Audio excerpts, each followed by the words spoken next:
As duas testemunhas, o anticristo e o arrebatamento da igreja. Depois que João recebeu o rolo de Jesus, que simbolizava sua palavra, que era doce como mel na boca, mas azedo no estômago, devido ao seu poder de ferir o ego e o orgulho de toda a humanidade, ele segue sua visão apocalíptica, recebendo uma vara de medir, parecida com um caniço, e foi-lhe dito para fazer medidas do templo de Deus e do altar, contando quem são os verdadeiros adoradores que ali servem ao Senhor. João foi ordenado a não medir a área externa destinado a pecadores e que em determinado momento irão profanar esse pátio. Em um breve resumo de entendimento, Jesus estava falando para João que era para separar os verdadeiros cristãos que o amavam dos falsos cristãos e falsos judeus que diziam amar a Deus, mas com suas práticas o negavam. Mas o que poderia significar essa vara de medir? E qual templo e altar seria esse que João estava se referindo? Para entendermos melhor essa parte da visão, temos que saber que, certamente, o apóstolo recebeu uma continuação ou uma semelhança da visão do profeta Ezequiel de milhares de anos atrás, e isso refrescou a memória dos seus discípulos que leram naquele momento essa carta. Veja a semelhança da visão de Ezequiel com a de João.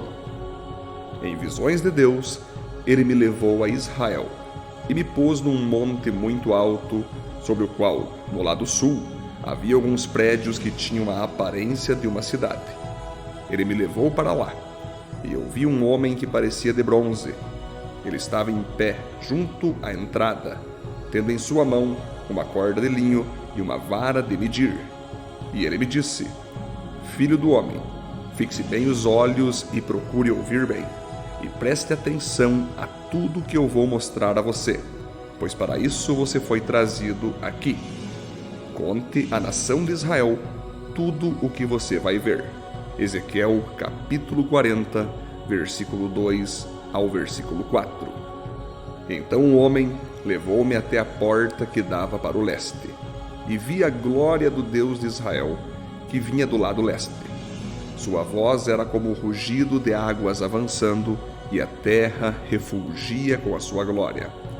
A visão que tive era como a que eu tivera quando ele veio destruir a cidade, e como as que eu tivera junto ao rio Quebar. E me prostrei com o rosto em terra. A glória do Senhor entrou no templo pela porta que dava para o lado leste. Então o Espírito pôs-me em pé e levou-me para dentro do pátio interno, e a glória do Senhor encheu o templo. Enquanto o homem estava ao meu lado, ouvi alguém falando comigo de dentro do templo. Ele disse: Filho do homem, esse é o lugar do meu trono e o lugar para a sola dos meus pés.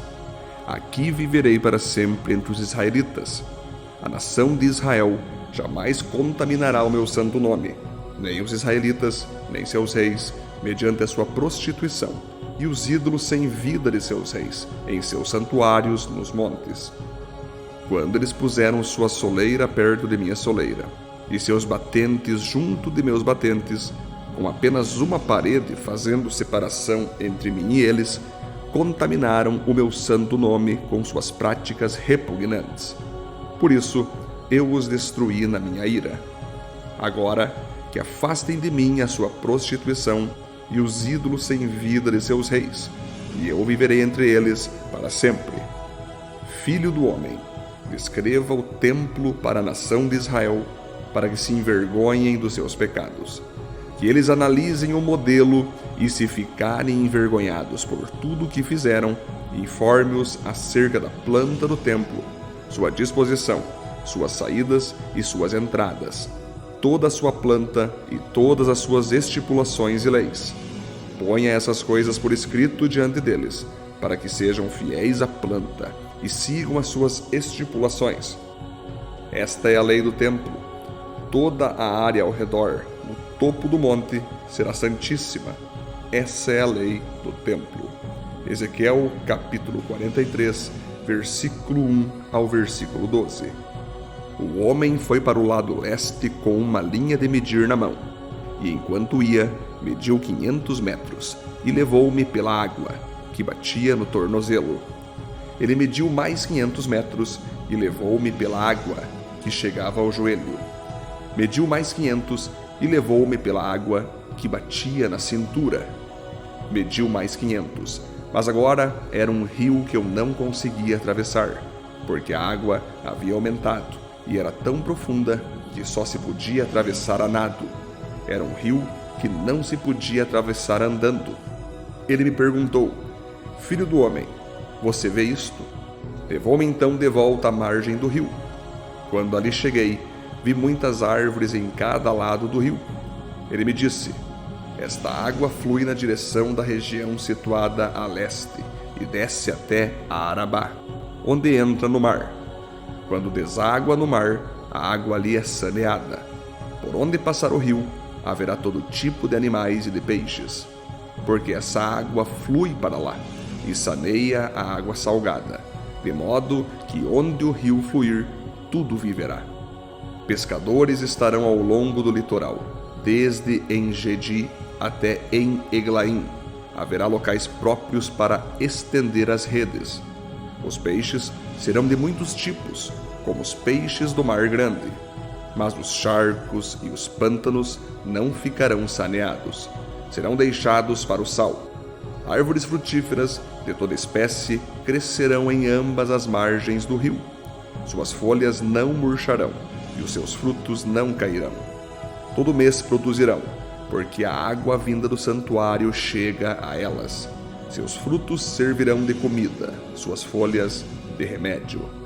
Ezequiel capítulo 47, versículo 3 ao versículo 12. Comparando a visão de João, que estava vivendo em um tempo depois de Cristo, e a visão de Ezequiel, que viveu antes de Cristo, se percebe o quanto Deus é soberano e sempre esteve no controle de todas as coisas em todas as épocas. No tempo do Antigo Testamento, o templo era um local onde estava a Arca da Aliança, os candelabros e todos os outros utensílios, para mostrar com isso que Deus ali estava e sua presença ali permanecia. Mais tarde, no Novo Testamento, Jesus revela que o templo e a Arca da Aliança não passou de um ato profético de Deus para mostrar a todos que quem possuía a presença divina não era aquela estrutura de pedra, mas a própria pessoa de Jesus, e mais tarde, todos aqueles que crescem nele. A visão que Jesus deu para João, se assemelhando com a visão de Ezequiel, queria dizer que o templo de Deus, ou seja, Jesus e nós cristãos, que temos sua presença dentro de nossas vidas, um dia governará e comandará toda a humanidade do planeta Terra sem restrições e perseguições.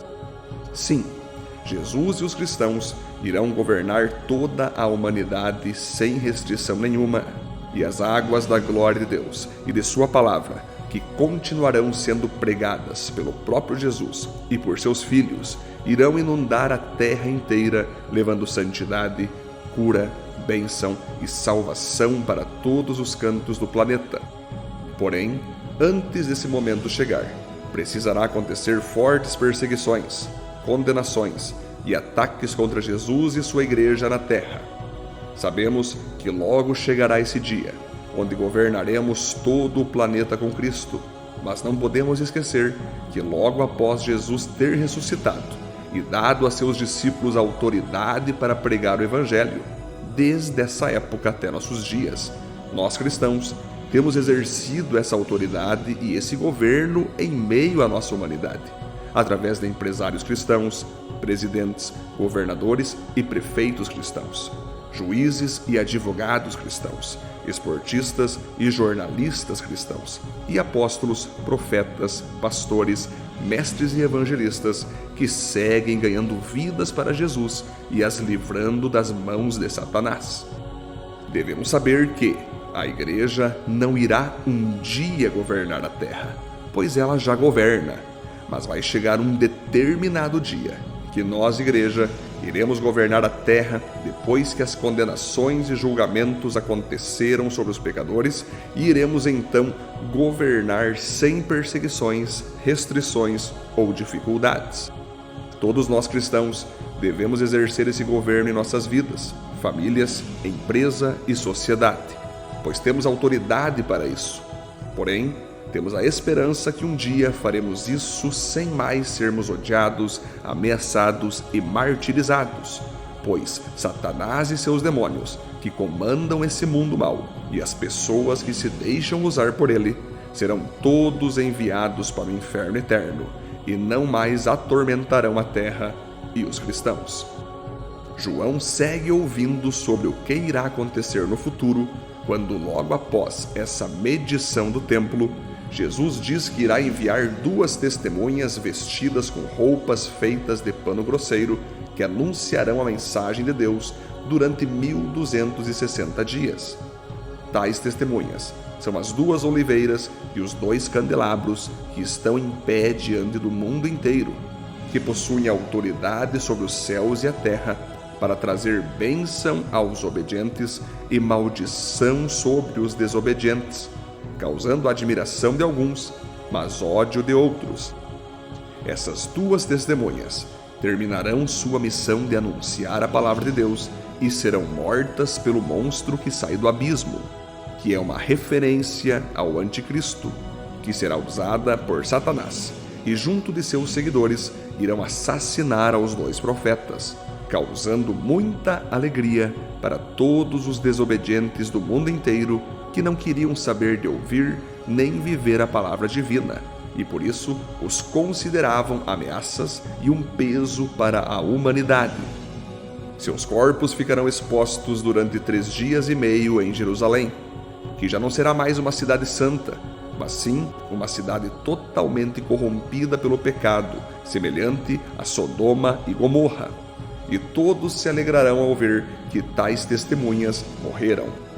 Entretanto, de modo assombroso, um sopro de vida entrará neles, os ressuscitando, e todas as pessoas da terra contemplarão essa ressurreição, e também o momento que uma voz forte de Deus, do céu, os chamará para subirem diante dele, e essas 2 testemunhas, ou seja, 2 profetas, serão levados aos céus numa nuvem diante de toda a humanidade, que ficará assombrada e apavorada.